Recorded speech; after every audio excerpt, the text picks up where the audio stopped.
Ano pala pa? Wala pa rin ilaw dito. Nakakatakot maglakad mag-isa.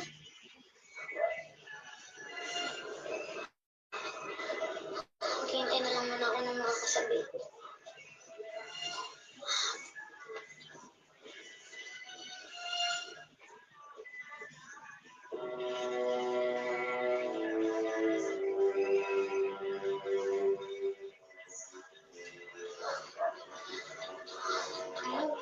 Kalahating oras na ako dito, wala pa rin dumadaan.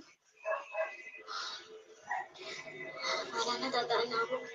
Kaysa umagain pa ako dito.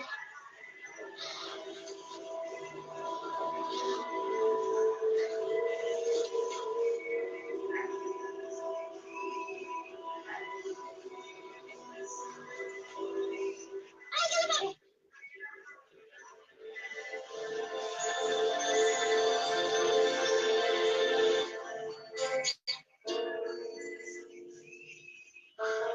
Mukha pa akong kalabaw.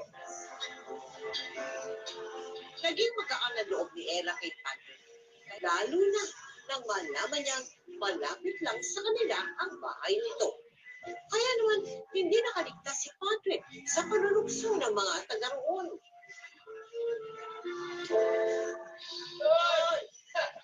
Sino may nakabakan mo dyan? Si Ella? Mukhang seryoso ko na sa bulinggit na yun ah. Totoo ba? Nangigaw siya. Chismoso. Ano yun? Talagang ginusto mo yung kakamiranggot na yun? Ako mabasket ka pa ah. Ako mababasket. Hintay nga mapapasagot ko yun. Hindi pre. Balita ko, niloko siya ng ex niya.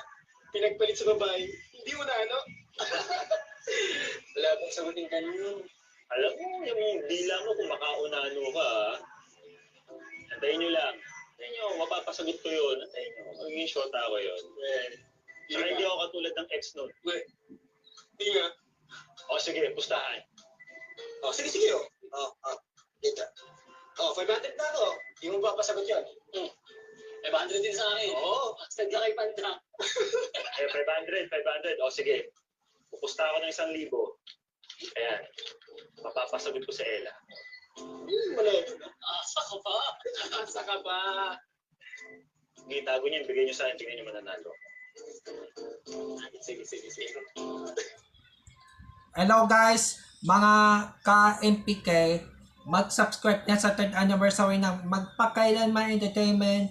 I-click natin yung subscribe channel, i-like sa Facebook page, i-tweet sa Twitter, i-follow lang sa Instagram, at mga social ng mga media accounts. Maraming salamat po mga ka-Magpakailanman.